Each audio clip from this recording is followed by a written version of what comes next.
Hello, এসে গেছি। আচ্ছা, এবার আমি যেটা করব এখন সেটা হচ্ছে এই যে দারচিনি, দেখতেই পাচ্ছ জেকের প্রিমিয়াম রোল লেখাই আছে। তো এই যে দারচিনিটা এবার আমি গুঁড়ো করব। যারা আমার ভিডিওটা দেখছো তারা ভাবতেই পারো বদ্ধ পাগল হয়ে গেছে, যার জন্য দারচিনি গুঁড়ো করে দেখাচ্ছে। এটা কোনো কঠিন কাজ নয়। তো এর একটা কারণ আছে, আস্তে আস্তে বলছি, দেখতে থাকো। দারচিনি এখানে আমি কেটে নিয়েছি, এবার আমি স্টিকগুলো বার করব। আমি এখানে 4টে দারচিনি স্টিক নিয়ে নিয়েছি, দেখতেই পাচ্ছ। এই যে আমার হাতে রয়েছে 4টে দারচিনি স্টিক। ভালো করে দেখে নিচ্ছ। হ্যাঁ, দারুণ গন্ধ। এমনিতে আমার দারচিনি গন্ধটা খুব ভালো লাগে, এলাচের গন্ধ ভালো লাগে। এবার কেন এটা গুঁড়ো করছি তার একটা ব্যাখ্যা আছে, বলছি। 4টে দারচিনি স্টিক নিয়েছি, ভালো করে দেখে নাও। 4টে দারচিনি স্টিক আমি নিয়েছি, বড় বড়, দেখতেই পাচ্ছ এটা। এবার এগুলোকে আমি গুঁড়ো করব। ব্যাখ্যাতে আসছি কেন আমি গুঁড়ো করতে চাইছি বা কি। দেখতে পাচ্ছ এখানে আমি দারচিনি মোটামুটি ভেঙে নিয়েছি, হাতেই ভাঙতে পারবে। তো এবার গুঁড়ো করব। গুঁড়ো কেন করছি সেই কারণটা আমি বলি। আমি আগে গুঁড়ো করতে গ্রাইন্ড করতে এটা মিক্সিতে বসিয়ে দিই, তারপর আমি ব্যাখ্যাটা দিচ্ছি।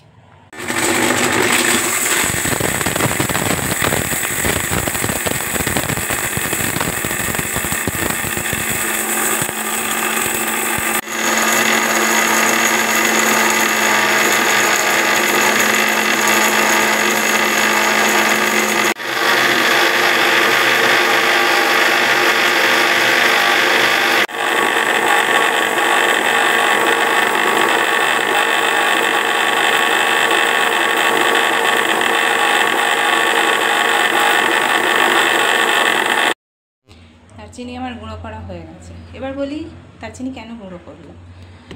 দারচিনি গুঁড়ো যেহেতু করলাম, সেটা হচ্ছে যে দারচিনি জল খেলে ওয়েট লস করা যায়।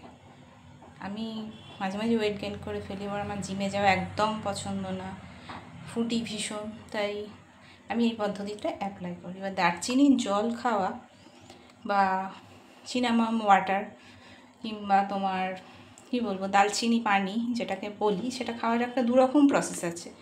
একটা যে স্টিক দারচিনি যেটা দেখলে তোমরা, সেই দারচিনিটাকে সরাসরি জলে ফুটিয়ে নিয়ে, মানে অল্প কয়েকটা স্টিককে ওরকম করে ভেঙে নিয়ে তোমরা যদি জলে ফুটিয়ে নাও, 10 থেকে 15 মিনিট ফুটিয়ে নেবার পর সেই জলটাকে ঠান্ডা করে ছেঁকে নিয়ে খাও, তাতে যদি লেবু দিতে পারো ভালো লাগবে। লেবুটা অপশনাল, যদি দিতে ইচ্ছা হয় দেবে, না হলে না দেবে।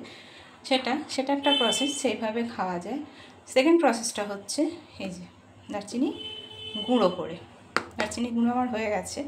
এবার এই দারচিনি গুঁড়োটাকে গরম জলে, মানে ঈষৎ উষ্ণ গরম জলে মিশিয়ে সেটাকে সকালবেলা খালি পেটে খাওয়া। তার সঙ্গে লেবু ইচ্ছা হলে দিতেই পারো, নাও দিতে পারো। আমি লেবু দিয়ে খাই, আমার লেবুটা ভালো লাগে, লেবুর স্বাদটা ভালো লাগে, এবং লেবু দিলে অনেকটা ডিটক্সিফিকেশানটা আর কি ভালোভাবে হয়। তো আমি সেই জন্য দিই লেবুটা। যাই হোক, তো এটা আমার পার্ট 1 ভিডিও যাচ্ছে যে আমি দারচিনি গুঁড়োটা কী করে করছি সেটা আমি দেখালাম। এর পরের স্টেপ পরের ভিডিওতে আমি দেখাবো যে দারচিনির জলটা আমি কীভাবে খাচ্ছি। তোমরা যারা একটু ওয়েট গেইন করে ফেলেছো, অথচ জিমে যেতে চাও না, আমার মতন ফুডি, তারা ইচ্ছা হলে এই দারচিনির জলটা খেতে পারো। এবার কারোর যদি শারীরিক কোনো অসুবিধা থেকে থাকে, তো সেক্ষেত্রে ডাক্তারের সঙ্গে কনসাল্ট করে তারপর খাবে, আদারওয়াইজ খেতেই পারো, কোনো ব্যাপার না। আমি দারচিনি গুঁড়ো করে নিয়েছি এখানে। এবার এটা খাওয়ারও একটা ব্যাপার আছে, যারা একটু বেশি ওয়েট গেইন করে ফেলেছো তারা দিনে 3 বার মতন খেতে পারো, তার বেশি না, ম্যাক্স টু ম্যাক্স 3 বার। প্রথম সকালবেলা একবার হয়তো খেলে খালি পেটে, মানে দারচিনির জলটা খেলে আর কি। আর সেকেন্ডলি বিকালে একবার চায়ের বদলে বা কফির বদলে তোমরা খেতেই পারো। অ্যান্ড থার্ডলি রাত্রে খাওয়ার আগে একবার যদি খাও। যেটা যারা বেশি ওয়েট গেইন করে ফেলেছে আমি তাদের জন্য বলছি। I am not dietician, but আমার টিপস আমি তোমাদেরকে দিলাম। আমি দারচিনি জল খেয়ে অনেকটা ওয়েট লস করে ফেলেছি, কিছুটা। মানে আমি খুব হেলদি নই, খুব মোটা নয়, তবে মাঝে মাঝে ওয়েট গেইন করে ফেলি। আর সেই জন্যই আমি আজকে এই প্রসেসটা তোমাদেরকে দেখালাম। আমি এটা বেশ কিছু মাস ধরে কন্টিনিউ করছি, কিছু মাস কেন, তারও আগে থেকেই আমি কন্টিনিউ করছি। তো হয়ে গেছে আমার দারচিনির গুঁড়ো করা। দারচিনির গুঁড়ো এবার আমি তোমাদেরকে দেখতেই পাচ্ছ দারচিনি মিহিভাবে গুঁড়ো হয়ে গেছে, একটু চারপাশে পড়েওছে, যাই হোক সেটা আমি পরিষ্কার করে দেবো।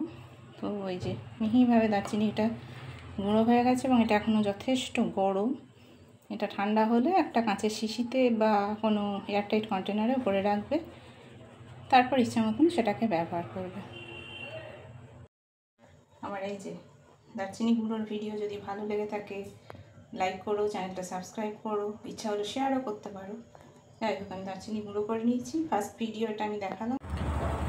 3-4 বার কি 4-5 বার মিক্সিতে গ্রাইন্ড করে নিলেই দারচিনি খুব ভালোভাবে মিহিভাবে আর কি গুঁড়ো হয়ে যাবে। যে গুঁড়ো হয়েও গেছে খুব সুন্দরভাবে, সেটা দেখতেই পাচ্ছ মিহি করে গুঁড়ো করা হয়েছে, মানে করেছি।